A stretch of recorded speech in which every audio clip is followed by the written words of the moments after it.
All right, we're going to get started, everybody. Welcome to our webinar today, Quantum Cybersecurity for Federal and DoD Agencies. We'd like to thank all of you for being here.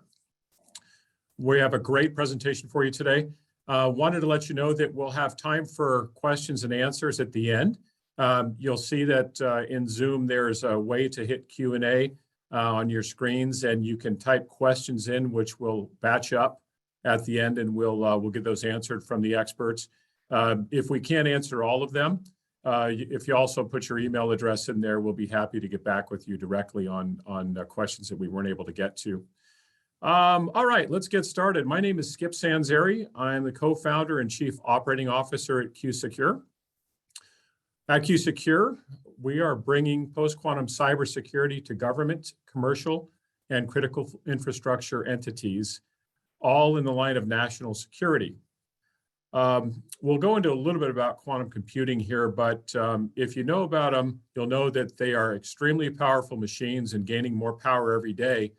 They'll be able to work on applications that we can only dream of across a lot of areas, whether it be weather prediction, logistics, genomics, material science.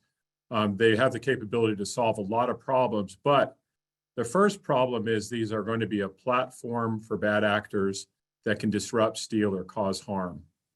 It's vital that we help federal agencies to understand what these quantum computers are capable of and start preparing for the quantum, we call it Q-Day, when quantum computers are powerful enough to crack our encryption. Our goal today is to make you aware of this threat and hopefully help you learn how to take some action here. We'll also make this presentation available later. So we'll post it on our website and you guys can grab a copy and listen to it. But for now, let's jump over to our presenters for today. I'll hand it to our first presenter, Pete Ford. Pete, go ahead. Thanks, Skip. Good day, everyone. Good to see you. I'm Pete Ford, or some folks may just know me as Shadow. I don't care. Just make sure you get in touch with us. I'm the Senior Vice President for Federal Operations here at QSecure. I spent 26 years in the Air Force flying single-seat F-15Cs, and then I did a master's in nuclear matters.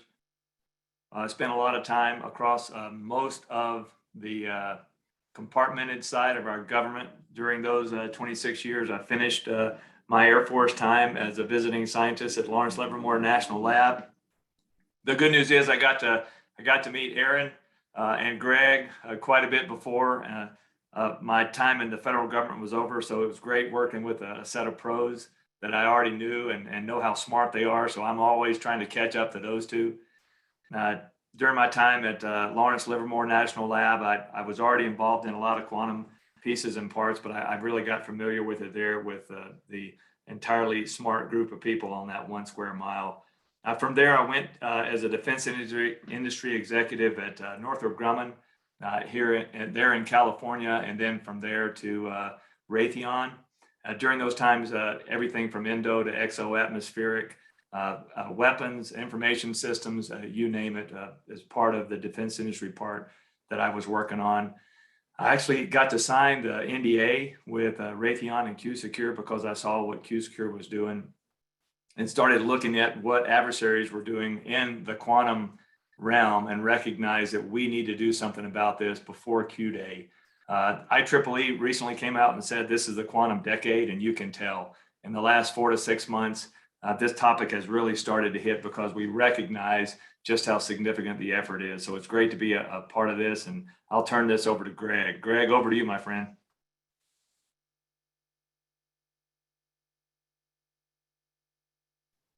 Thank you, Pete. I'm Greg Bullard. I am CTO and head of engineering here at QSecure. I had a long career at Qualcomm, about 24 years. In that time, I did some development work, but and some test work and things. But I ended up becoming head of engineering for the government business about 2004, 2005 timeframe. We transformed that business from being a few products, secure phone, deployable base station, things like that, into being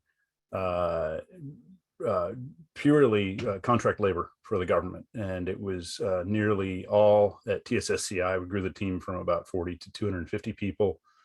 over a few years. And we had about 6 who were secret cleared. Everybody else was TSSCI. We did everything from waveform work, find, fix, finish, mission support, and quite a lot of vulnerability analysis. So our vulnerability analysis resulted in capabilities across mobile, IoT, automotive, and wireless infrastructure, realms, those parts of the segments of the industry.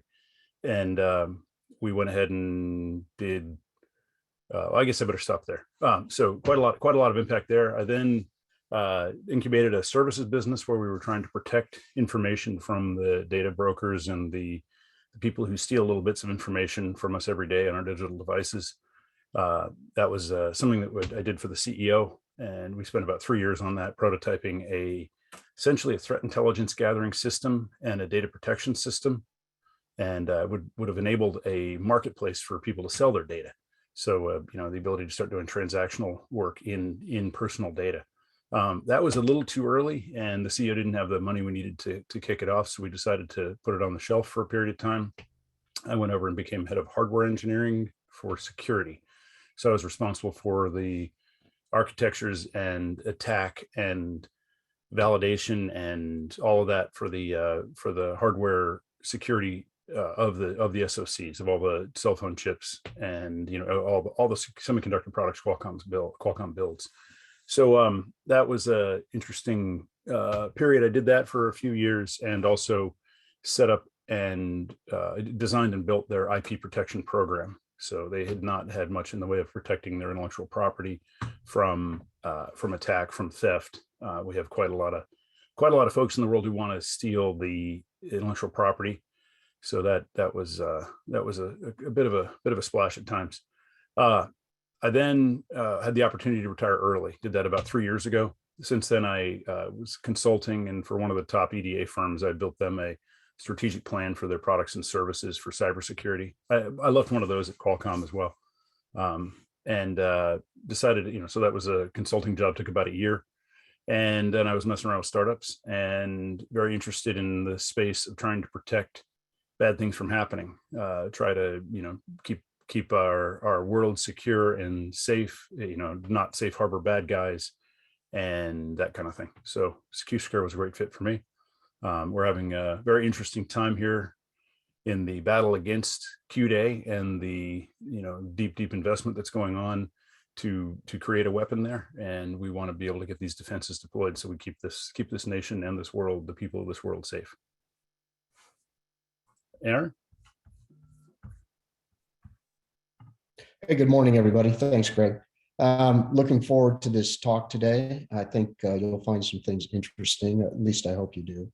My background is a little bit varied. Most of it was spent in federal IC related advanced research and development. But my earlier career was with the Army Special Forces. I did almost 14 years there, mostly sub-Saharan Africa, Middle East, Central America, missions like that around the world. I was able to parlay some of that into an ability to look at critical infrastructure, vulnerabilities, both physical as well as cyber. I had written a lot of code for SCADA systems in college for Maxwell House, so I was very familiar with industrial control systems, code, and the vulnerabilities that we were trying to protect ourselves against there. So my career took a different trajectory. The Army sent me to a master's program for computers, and I ended up out at Schriever Airport working on the National Missile Defense System at the time, mostly for the command and control links, for the interceptors, and then the target discrimination that the exo-atmospheric kill vehicle used to select the proper target to hit and avoid the decoys. When I finished that, I was offered an opportunity to work at the National Security Agency, which I took. And I spent a lot of time with the Technical Security Countermeasures branch, the bug hunters, if you're not familiar with that part of the agency, looking at past and present vulnerabilities and how to collect special intelligence. That led me into looking at NSA's internal networks themselves. So they asked me and a team to go through everything that the agency was doing internally to protect itself against adversaries. So I had quite a lot of experience doing that. Because of that, they also then asked me to run their research for advanced AI and ML kinds of things, for predictive intelligence, natural language processing, and human terrain analysis, specifically for the counterterrorism mission. So I worked a lot with the Joint Intelligence Task Force for Counterterrorism, the Counterintelligence Field Activity, the National Counterterrorism Center, a variety of those initial groups. And part of that was, of course, looking at developing these advanced technologies, but also understanding where the threat was. So we did targets, threats, technology assessments across the globe to make sure that we maintained a posture that allowed us to do our mission better than the bad guys. So in that role, I got to brief a lot of people, the presidential commissions on weapons of mass destruction, advanced technologies, CIA's emerging technologies, the President's Intelligence Advisory Board on technologies, a variety of other things. And that experience led me to be asked by General Hayden at the time to come up and help put together NSA's capabilities investment portfolio. So what were we going to invest in the future to be able to stay ahead of the threat?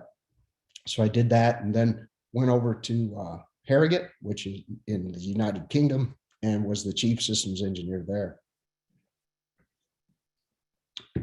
Modernizing that site, where we took hundreds and hundreds of systems and moved them into a new environment, an uptime tier 3 data center, a variety of other things that we were able to do for the foreign overhead satellite and other missions. And I was able to then go from there to NRO, and I was the chief architect for the ground. So I had all of NRO's ground sites, all signals intelligence, imagery intelligence, and clandestine and covert communications processing systems, as well as collection systems, not just in space, but wherever we had them. And part of it was ensuring that those weren't vulnerable against adversaries. AS&T, the Advanced Systems and Technology Office, asked me to run a number of their programs from there, which I was able to then do for vulnerability assessments on satellites and on ground systems. And then came up with a few ideas that I took over to DARPA, and I was a DARPA program manager in Tactical Technologies Office, where I had a number of what they call black space programs. And that's just because of the way that those are compartmentalized. And retired from DARPA, actually, and entered Northrop Grumman as their chief technology officer for advanced intelligence systems, where I worked on algorithmic warfare, offensive cyber, and predictive intelligence. When I finished that, Raytheon asked me to come out and do the same thing, but for their missiles. So I was able to do onboard multi-intelligence fusion onto a weapon system so that the weapon could work with other weapons in a swarm in hostile environments without human interaction. So it was lethal autonomous swarms of missiles, and then working with UAVs. But because of that, we needed very secure and bandwidth efficient comms. That's where I ran into QSecure. And ever since then, I've been working with the QSecure team on pulling this technology forward. Thanks. And Skip, you want to take it over? Thanks, Aaron. Absolutely. And just an outstanding team at QSecure. We're so proud of our team here, highly qualified. Pat, you want to jump to the next slide? Thank you. So before we talk about the quantum threat, we have to understand a little bit about how quantum computers work and why we even need quantum computing. So we'll go and do a little background here for everybody. So at this point, we're all working on what we call CMOS technology, which is really the standard way we do all of our computing. Zeros and ones, we've all heard of that. It's what we're operating right now on this webinar, and all of you have. The problem is that they're trying to push more and more power into these chipsets, and they're losing efficiency now because actually the electrons are interfering with each other. So now it's very, very hard to get the types of upgrades that we were used to in the past. Many of you heard of Moore's law, where power doubles and prices drop every 18 months. We don't have that anymore in our standard CMOS technology. So a number of years ago, Richard Feynman started pushing quantum computing, and he said that if you really want to come out with a computer that can be powerful enough, you need to do something that mimics nature. And quantum computers use subatomic properties that exist today. And so this trend started. We moved into this space about 3 or 4 years ago at QSecure. I had been looking at quantum computing for about 10 years as I started to see that some computers had been commercialized, like D-Wave had a commercial quantum computer. Even though it was a simulator, it still was mimicking subatomic properties. And the reason that we need this is you're looking at AI growth, you're looking at the amount of data we're producing, you're looking at trying to solve the hard problems that humanity needs. We won't be able to get it done with just standard computing. We just don't have the power.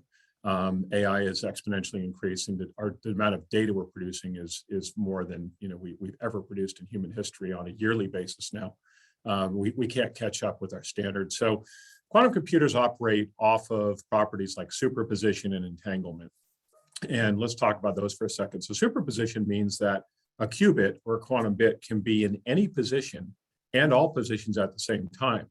Now, this is really hard to comprehend, but it is a subatomic property that operates everything that we have today. We're all made of subatomic particles that are in that exact same superposition until they collapse. So if we think about being able to use superposition as a processor in a quantum computer, what it means is we get an exponential power increase. And this is, I think, one of the key points to pay attention to with quantum. In other words, if I had 50 processors of standard CMOS processing, let's say 50 servers with one processor each, if I add one more processor, I have 51. But with quantum, if I have 50 qubits that I can control that are acting together, if I add one more, I double that power. So I don't have 51, I have 2 to the 51st, and then I have 2 to the 52nd. Now, those numbers get really big, really fast. An example is you may remember that question, do you want $150,000 or do you want a penny doubled every day for 30 days? Well, guess what? A penny doubled every day for 30 days is $5 million. So the exponential increase is what really gives quantum its power.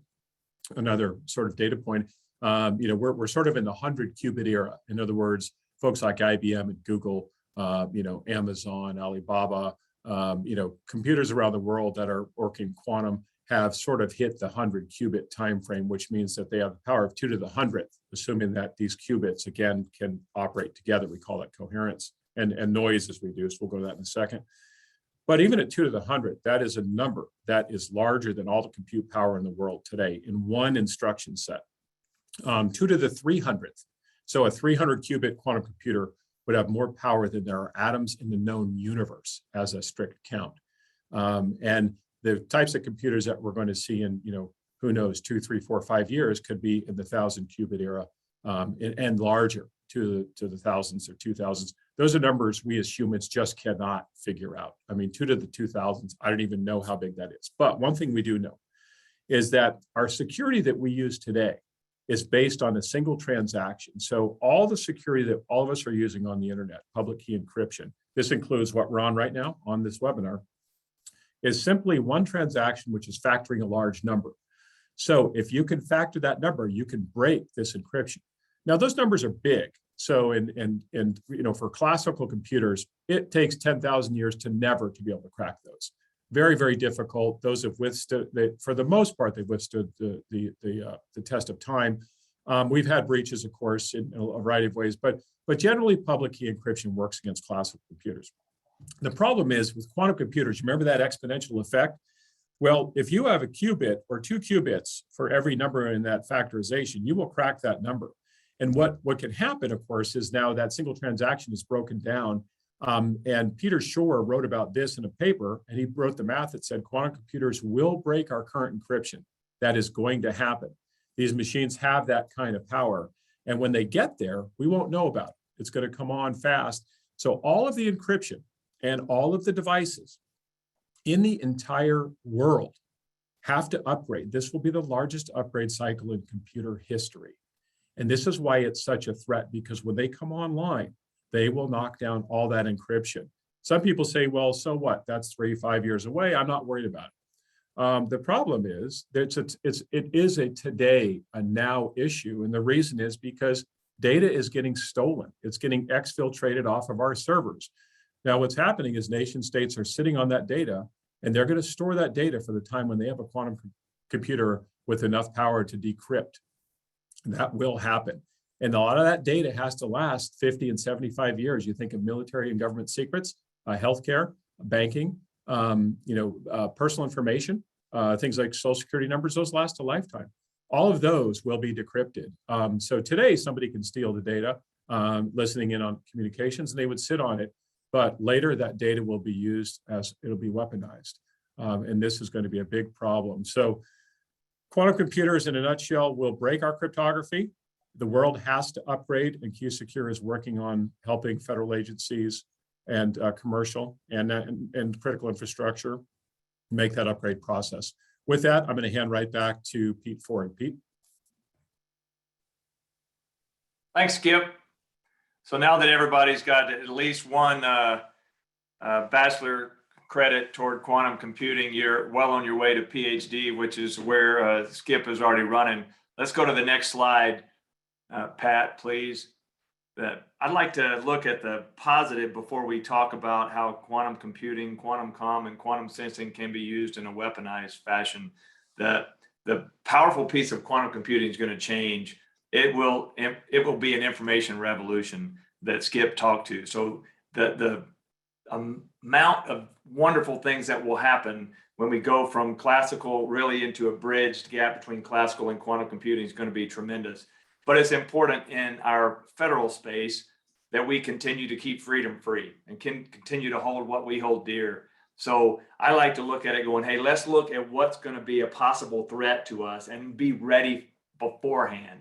So as you start paying attention, as long ago as 10 years ago, we started recognizing this. Now in about the late 21, IEEE and other folks recognize, hey, we are officially in the quantum decade where we will get that 4100 coherent qubit machine that is capable of non-polynomial hard math done. We got to be ready for what that means to us. So it's important to also look down more than just the first level of what are we doing on the science. Let's look at the second and third order effects at the supply, support, infrastructure of other peers or possible peer states that are opposing us and see what they're doing. So I call that a problem. And if we look back at the 13th five-year plan with China, they were already recognizing this. A lot of it was let's steal technology and let's see what we can do to manipulate that so it's for our own good. Now, as we move to the 14th five-year plan, which started in January of 2021, it was actually labeled. It was, this is the fourth information revolution, and we are going to go to MCF, or military civil fusion. In other words, we're going to work that logistics, support, infrastructure, supply, academia together for both military and civil use. So that's really important. It's also important, as you see that one foreign nation is China, that's $100 billion they are spending over this five-year plan. And it's also critical for us to know in the matter of where we are in the quantum decade, November of this year is Xi Jinping's next election. So there's a lot going on to the lead up internally, domestically inside China to show what we're doing. You can look at it. You can see him standing in universities. You can see him standing in fiber layouts for quantum. You can see them saying what they've done back in 2016. It's a matter of congressional reports as well to look at. Pay attention. By the way, go to our website and look at what we publish because we're looking at this and tracking it as well.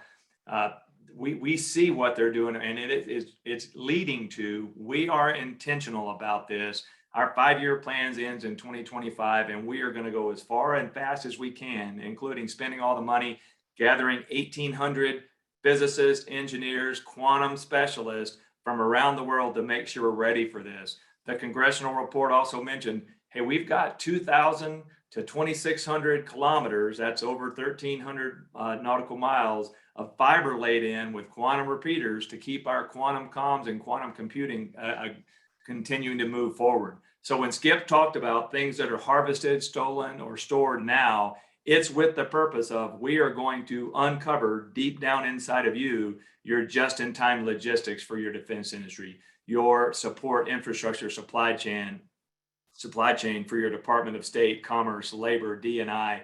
So all of that is designed to look at the depth of who we are as a nation to try to uncover those things that we hold as freedom to keep that away from them. China's not alone. Russia's in the same thing. They may have a few other things on their hands right now in the Ukraine, but they are joining in a lot of other nation states that go, we want to capture that freedom. We're looking at it as well. That's why you see those next two on there for grid disruption. What is our critical infrastructure? What's our defense industrial base? Because they're going for the root foundation to pull that out from us, not to mention the nuclear secrets that are part of that. So our infrastructure, the very bottom tagline there, is a cybersecurity solution that holds our grid and our secure flow of information, holds it dear because that's where a lot of our freedoms live. I think it's important for us to also pay attention as you go to the next slide, Pat,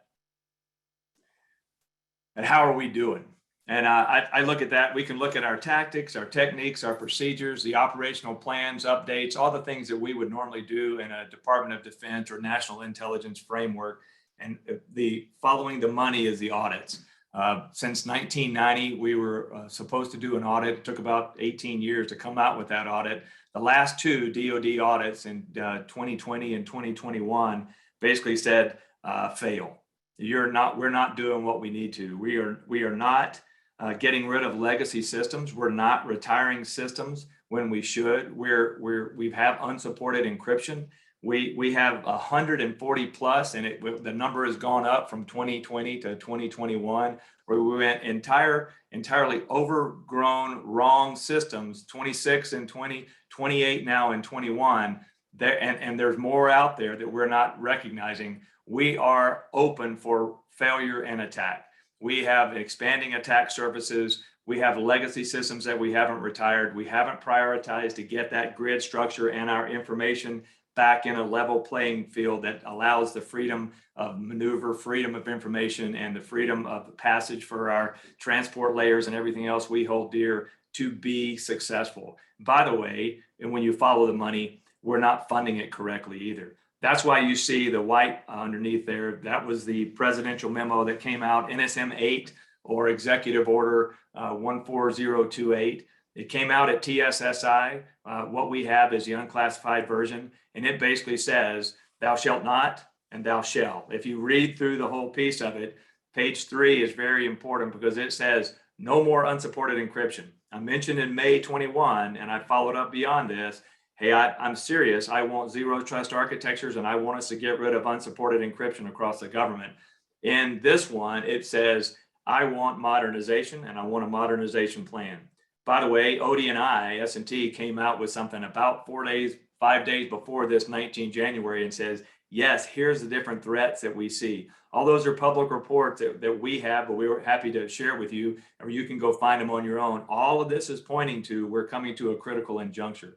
So at the end of that modernization, I also want post-quantum comm and I want quantum resiliency.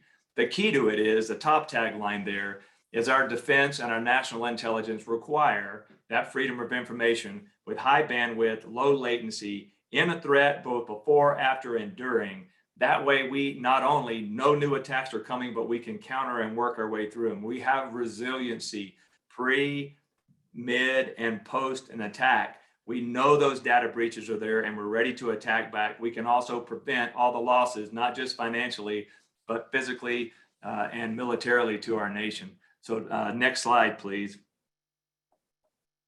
So what you see here, and this is from this week, the SecDef met with the MOD from India and said, hey, we have to work together. By the way, right before he came to the Ministry of Defense for India, we asked for a recent budget for next fiscal year 23 of $773 billion That's up 8.1% over what we're spending right now, which is a record. And they prioritize three things. I want procurement and R&D. That's the largest procurement and R&D in U.S. history. I want secure and resilient supply chain. That's ringing a bell and resonating.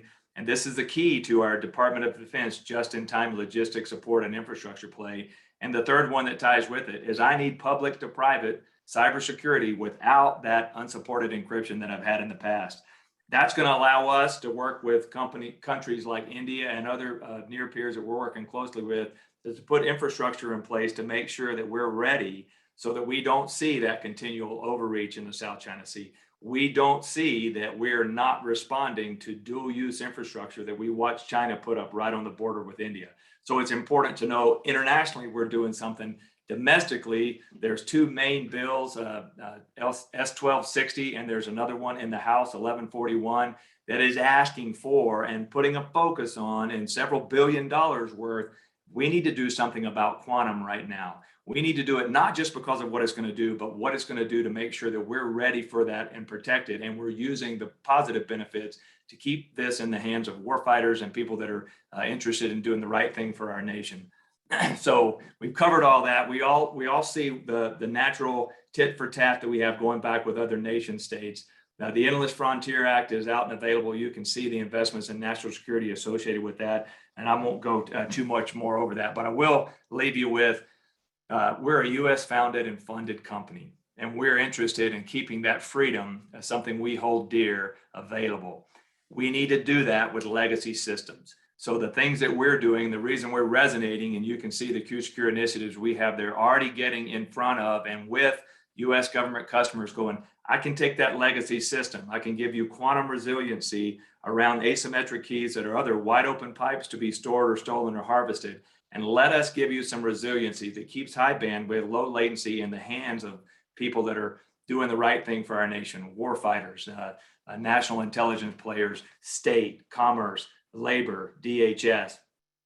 We also want to get those quantum resilient keys out so that an adversary can't see what's going to the edge, out to space. I don't have time to pull something off of orbit and then put it back up after I put some new yet to be developed quantum hardware on it. So we're pushing those quantum resilient keys, 60,000 a second, out to the edge to make sure that we can keep that high bandwidth, low latency in the hands of people that need to use it. So by all means, get in touch with us, call us. You'll have our contact information here. But we are well on our way to making that happen for our nation, and it's good because we need to pay attention. So with that, I will hand this over to Aaron. Hey, thanks, Pete. I'll try to get a little bit more into the details of who's doing this work. Next slide, please. So you can see this is very critical technology considered by most people in the world, just by looking at how different countries are coordinating their national strategy for developing quantum capabilities. So you can see there 37% of the first and second world are all involved in actually building this out, with a number of other countries that are doing the research on their own or self-funded without coordination. What this shows is how quickly we believe, and the literature believes, that quantum computing will be available. And what I mean by quantum computing in this sense, in this particular webinar, is a cryptologically relevant quantum computer. A quantum computer that can break our current keys that we use in public key encryption, okay? Not the huge long ones yet, but certainly key lengths of 256 and less will be extremely vulnerable by 2025, just as this chart is showing. It's moving very rapidly. That level of decryption ability represents about 90% of the encrypted traffic that goes over our federal systems between DoD and all of the other federal agencies. It's not going to hold up, obviously, and no longer will Russia, China, any adversary really have to hack into our systems. All they'll have to do is copy the traffic and then decrypt it. They don't need to break in anymore. Cybersecurity is going to take a turn, and it's going to be about prevention of data in motion primarily. The data at rest piece is going to be a little bit different. But as you can see from this chart, that time frame is coming up very quickly. The other consideration for this is all of that traffic that's being collected and then decrypted is usually labeled traffic. So now you have immense stores of data that can be fed to AI, ML learning systems to help glean additional information that we never thought we would be providing to our adversaries. So it's not just the decryption, it's the new treasure troves of data available to AI and ML that becomes a threat. So we have to keep a watch on this. As NIST develops their standards for post-quantum and gets an approval out, hopefully by the end of this summer, we should start moving quickly to post-quantum secure systems. Otherwise, we're going to be paying for it down the road. Next slide. So where are we? This is from a Senate report. The IGs of these various departments came forward on their cybersecurity posture. This was issued last summer, but then revalidated just this January, I believe it was. And the biggest problem that you can see in these is how much data and information is exposed, right? We've got tens of thousands of uncatalogued devices that are on our networks. We have no idea what they are doing, who owns them, what they're collecting.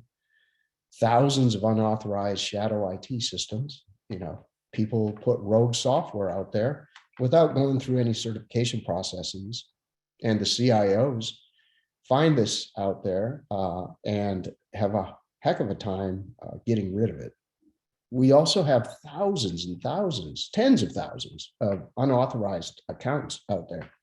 In fact, when they did this particular study, they looked at a test case sample from the State Department and found out that over 60% of the user accounts that they just selected as a sample had no documentation authorizing any of those individuals access to classified networks, and yet they were on those networks. So there's quite a big problem in understanding who's on the network and what it's doing. And of course, we all know about the OPM hack that exposed all the personal information. That's happened at the Department of Education, at HHS, Veterans Affairs. And it's not just names and addresses and social security numbers, it's credit cards, especially the Department of Education. Lots of credit card information went out there. The other big things within the federal government that we've seen recently is the SolarWinds attack. SolarWinds is a network management software suite that primarily uses SSL, and SSL is based on public key encryption, like Skip was talking about earlier. It's prime number factorization. 9 federal agencies were impacted by that, and that was a Russian hack. The Chinese hit multiple agencies by attacking the Pulse Connect secure system, which is the VPN system, such as like we're using today. And that as well is using public key encryption for its standard. So as you can see, there are massive problems. There are problems that aren't related to quantum. However, the way that the systems are designed to work allow you to mitigate many of the problems that we see today. Next slide. So if you look at the Federal DoD, there are a lot of things. Anytime you communicate with somebody, exchange data, use data, you need to look at the ability for that data to be protected. So we've got so many things. I really couldn't cover everything. It's up to your imagination. But if you actually communicate with anybody using PKI, then you're vulnerable. If you use these VPNs, you're vulnerable. If you use SSL or HTTPS or any TLS related protocol, you're vulnerable. Most of our systems in the government use TLS 1.2, TLS 1.3. As Pete mentioned, we've got even old systems. We've got Windows servers back to 2003, for goodness sake, that are operating in our networks, and a host of other things that are out there. So what we need is a way of introducing quantum resilience into our current environment, because no system is going to be able to fix everything overnight. So there's a lot of considerations in the technology as it moves forward, so that we provide crypto agility, a dynamic way in which an enterprise can adopt these systems without impacting too much of the performance. Next slide. And a lot of that came out in an MIT study that was released just last month. So we do need to consider that, because as we get larger and larger key sizes, we're impacting our bandwidth utilization. A quantum random key that's too big may not help us at all, because we won't be able to transmit anything but the key rather than any data. So we have to understand how to adjust key size. We also have to make sure that it's shareable. All of these systems, the post-quantum secure systems being developed, should be open source to the best of the ability, in order to get around the problems of proprietary system adaptation. And then, of course, the cost. It's got to be affordable, right? You can't just re-engineer your entire network, especially when you're talking hundreds of thousands of users, without an affordable option. So being backwards compatible, open source, and dynamic have to be the characteristics of any post-quantum technology. And with that, I'll hand it over to Greg, and he can get a little bit more into the technology itself. Excellent. Thank you, Aaron. Let me have the next slide, Pat. There we go. So what I'm here to talk to you about is how QSecure is working to make this easy. We really want to have your back and make sure that you realize that while this is a daunting problem, there are quite a few solutions in this that are conventional and straightforward and pretty easy to deploy. So I'll start over on the left side here.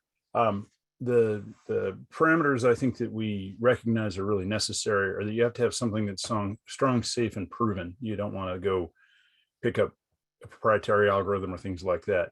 You want to make sure that the adoption is ready adoption and easy adoption. So this should be really a one button, easy button kind of solution to implement. You also critically need policy-driven crypto agility. I'll get into that in a couple of moments.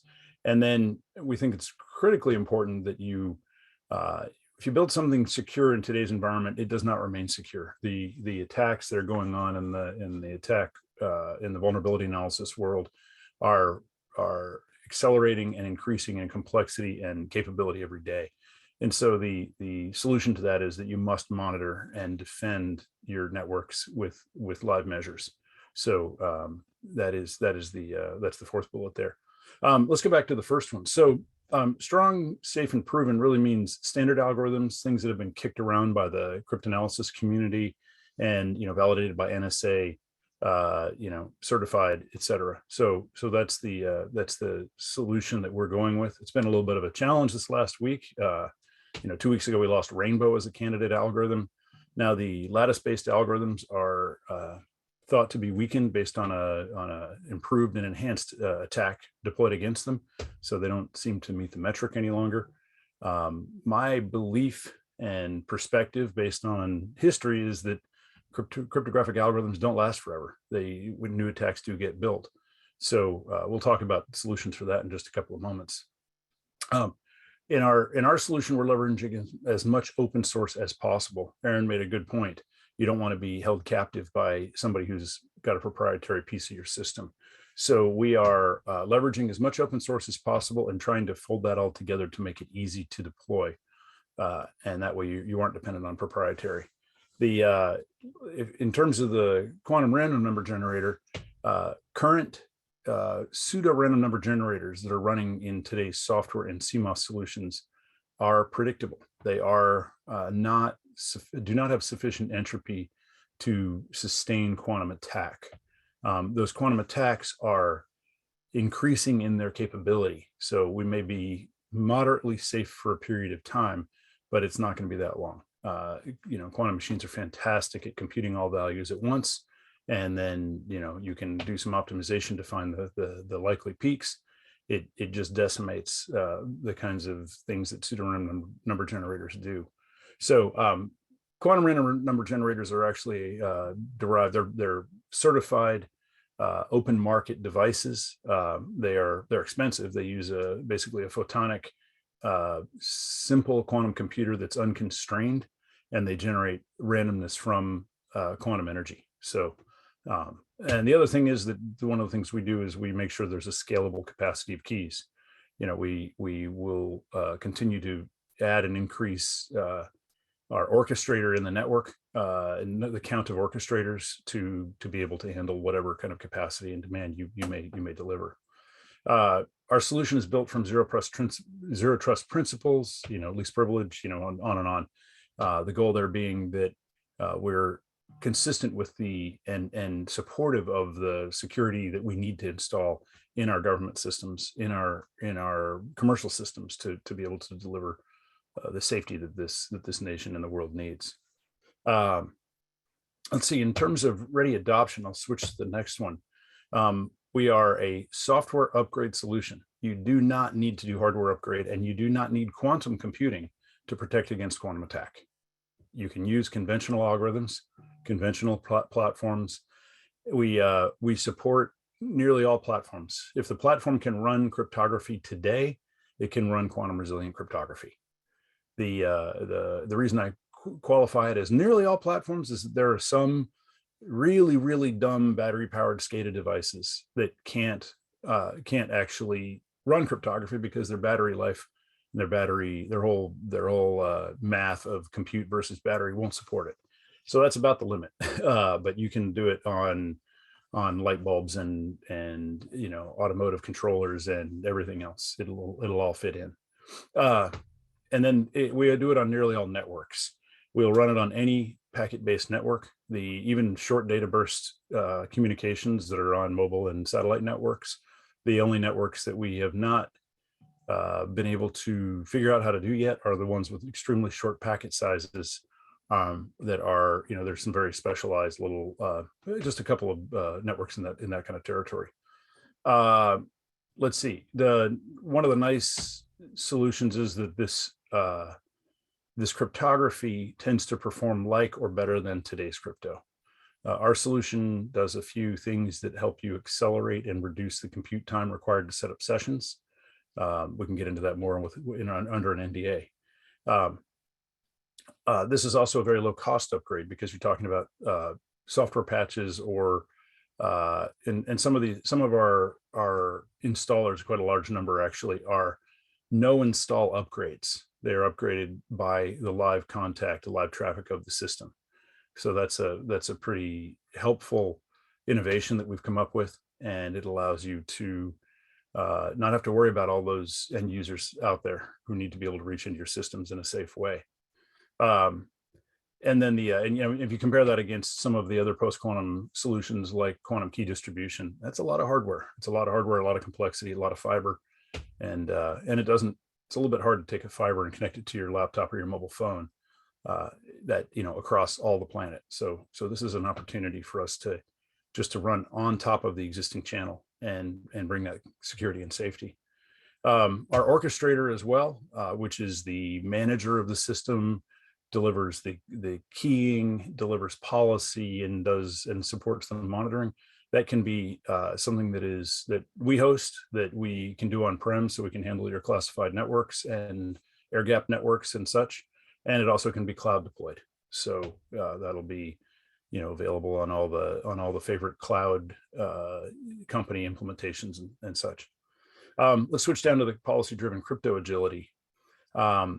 It's very tough to roll out a major upgrade across a large network. It's difficult, it's complex.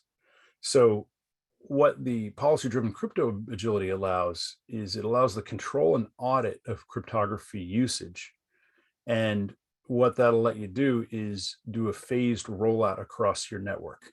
So we recognize that one of the toughest problems is you need to be able to upgrade, but you have to be able to upgrade your highest risk areas first, and then allow parts of your network to operate in pre-quantum capability for a long time until you have time to get to them. The idea there is that you need to be able to decide when no longer those are allowed to operate pre-quantum. And that's where you're able to address that using policy-driven controls.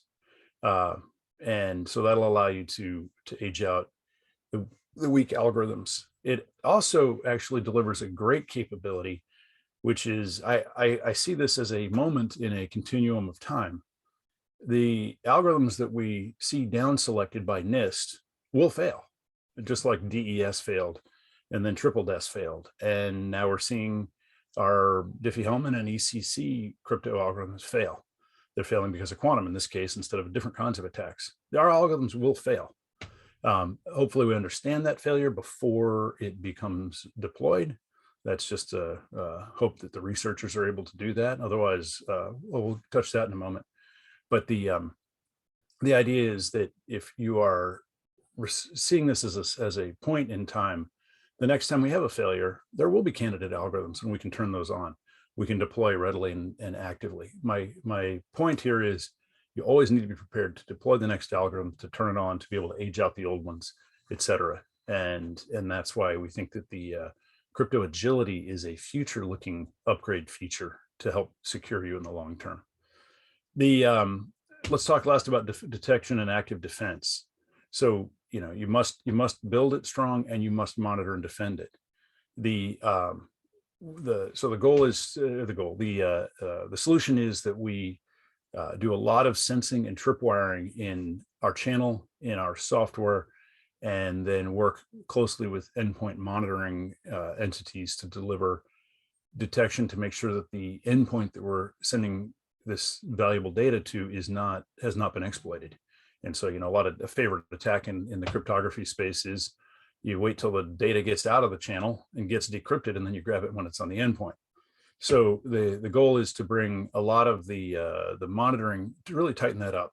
And in the case of our code and the channel, we'll be evaluating anomalies using both automated and manual techniques to determine which anomalies are represent failure of the system, exploitation of the system in its security.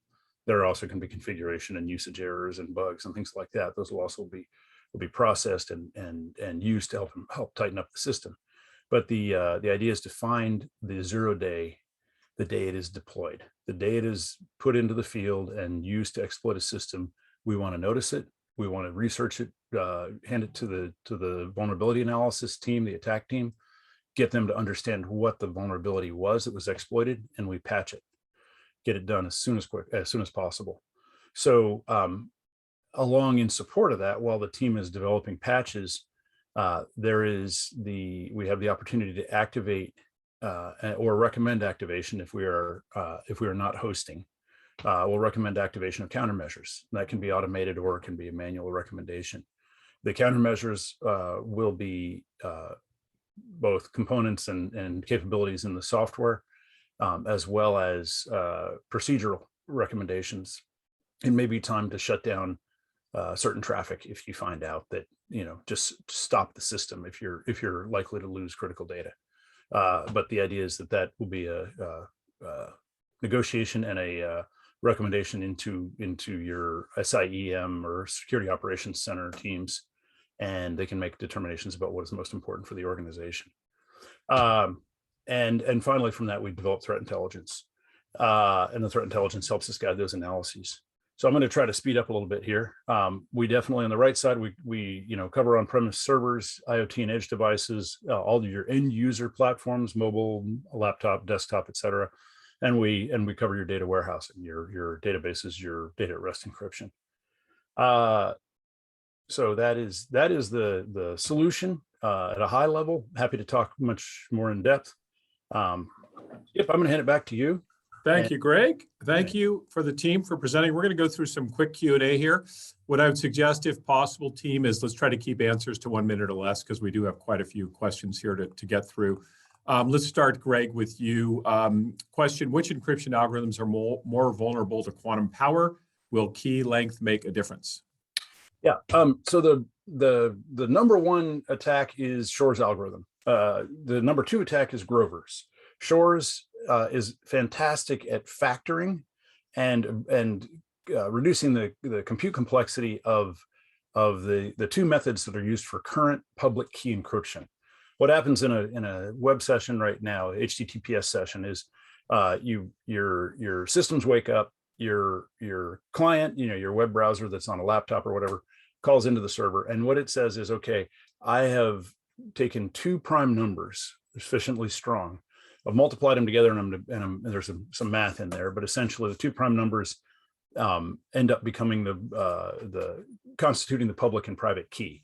There's a good bit of math there that makes it all happen.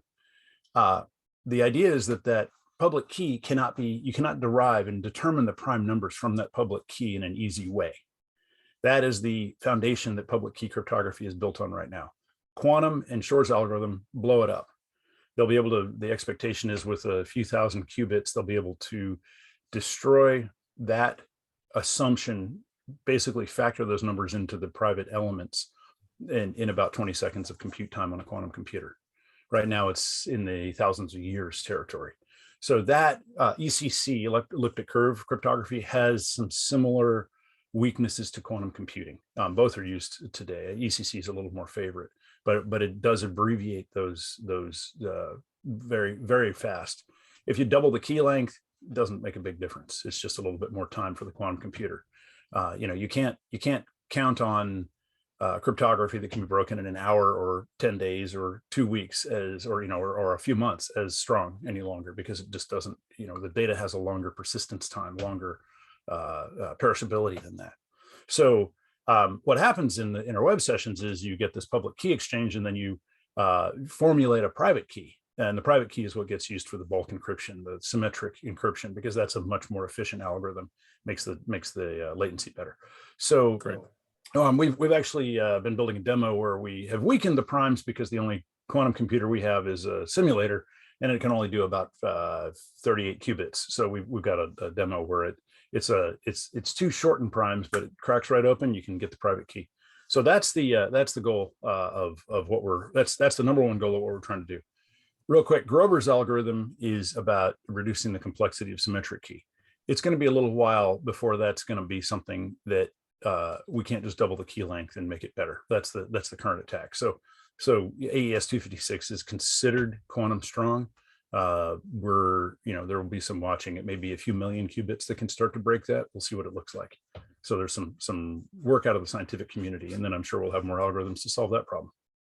Thanks, Greg. One question was, will we make this recording available? Yes, we will. It'll be on our website, hopefully by tomorrow. So you can come back to our website. We'll have it up for you. Question here, Pete, Aaron, do you have an international strategy, especially given the importance of NORAD? I'll answer that, and then I wouldn't dare not let Aaron answer too, since he worked in the mountain and helped develop a lot of that. The answer is yes. If you look at the quantum computing threat, Skip, and we got 1,800 people in one nation alone looking at it, we're going to need to bring the best of breed to this. So NORAD, Northcom's a great place for that, because we work together in the mountain in that area to make sure that we protect all of our continent. I would encourage everybody here, obviously go back and look at the recording, but get a hold of the 36 stratagem. There's going to be a lot of information and misinformation out there. The first 18 are offensive, the second 18 are defensive. So we're going to need to sift through the wheat and the chaff to make sure that we're bringing the best. That means we're going to have to do a lot of what we do in the US, and we're going to reach out to international partners to make sure that we put that quantum shield up and the threat. Aaron, anything to add to this? I just wanted to mention, yes, we do have a quantum international strategy looking at other companies that we may be able to team with or partner with on efforts outside of the United States. So that is definitely on our business roadmap. Thanks, guys. Let's see, for Greg or Aaron, can you supply a reference for the problems with pseudo random number generators? Yeah, Dave, let me research into that. I'll tell you this, I'll look for some references that are written. When I ran the hardware attack team and the hardware security team at Qualcomm, we specifically went after and were able to really break down the pseudo random number generator in hardware. It was a strong one. It was certified. It had, all the correct entropy and all that kind of stuff. And so part of that is going to be in the proprietary or possibly compartmented territory in the whether it's government or commercially derived. But so there may not be a lot of references, but it's a pretty well-known practice. I know at least 3 semiconductor companies who recognize that, and they do what they can to try to make it a little stronger, but it's not good. So maybe that's worth a conversation now offline. Yeah, let's do just this. wanted to add. Oh, go ahead. I'm sorry, Aaron. Go ahead. I was going to say, I just wanted to add, there have been a couple studies, cyber vulnerability studies, looking at particular boards that produce the pseudo-random numbers themselves, and their various manufacturers have different levels of security. So you can find those studies with searching on the internet. I don't have them in front of me, but certainly certain pseudo-random number generators are more vulnerable than others. Great, thank you. We'll have time for one more question. I would say for those that we didn't get to, because there are a bunch coming in, if you would send me an email, skip@QSecure, that's skip@QUSECURE.com. We'll be happy to answer those offline for you. We just won't have time for all of them now. So let's do one more. Greg, can you describe what an implementation of your system would look like? Yes, and I'm going to expand that one a little bit, Skip, to get Kevin's question as well. Okay. So the implementation of our system is we take the algorithms have been qualified by NIST and approved by NSA. Those algorithms do give resistance to the Shores attack. There are multiple cryptographic approaches there. That's why lattice-based is one that has possibly been knocked down in this last week with that paper that was just published over the weekend. Or at least that's when I saw the paper. I'm not exactly sure what the published date was. Grover's we go ahead and handle by increasing key lengths for the time being. So that's we're looking for updated algorithms there. But the short of it is we take those algorithms, we implement a method by which small patches to the end user platforms and to the clients on the servers that you guys operate, the backend systems, we consider those clients. So we augment the security implementation there to add the new algorithms and to add a protocol, a quantum proof protocol that delivers keys from the quantum random generators that we run in our orchestrator.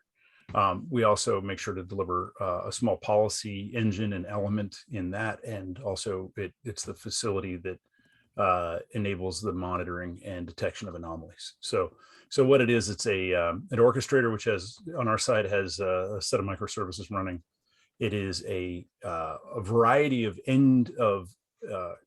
integrations with the clients. So if it's if it's a server on your back end, we can integrate multiple ways depending on whether you can change the software or not, whether you can you want to do change the operating system underneath the application that's running, or not even touch the platform at all and do a bolt-on. The bolt-on is an option that we realize that sometimes you just can't upgrade systems. And then for end user clients, these are your human-based things. Those we have a nice slick way to get that software out there easily and really without disruption to the end user.